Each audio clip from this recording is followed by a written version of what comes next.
بسم اللہ الرحمن الرحیم۔ آج ہم رکوع میں جانے کا سنت طریقہ سیکھیں گے۔ رکوع کی سنتیں یہ ہے کہ سب سے پہلے تو تکبیر کہتے ہوئے رکوع میں جانا۔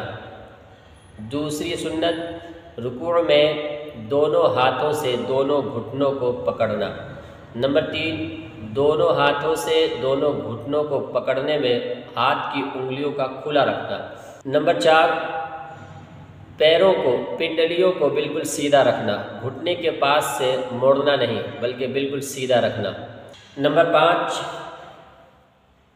پیٹھ کو بالکل سیدھا رکھنا۔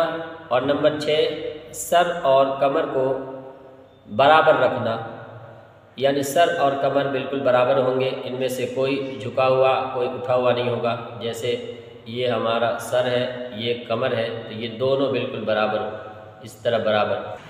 اور رکوع کے اندر نگاہوں کو قدموں پر رکھنا، دونوں پیر جو ہمارے اس پر ہماری نگاہیں ہوں گی، یہ بھی رکوع کی سنتوں میں سے ہے۔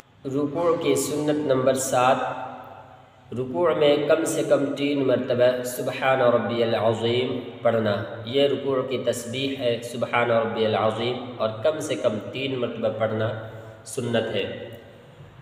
نمبر 8، رکوع سے اٹھتے ہوئے سمع اللہ لمن حمدہ کہنا، اور اگر مقتدی ہے تو ربنا لک الحمد کہنا، اور اگر کوئی آدمی تنہا نماز پڑھ رہا ہے تو وہ ان دونوں کو کہے، یعنی پہلے سمع اللہ لمن حمدہ اور پھر ربنا لک الحمد کہے۔ 9ویں سنت، رکوع کی 9ویں سنت، رکوع سے اٹھ کر سیدھا کھڑا ہو جانا۔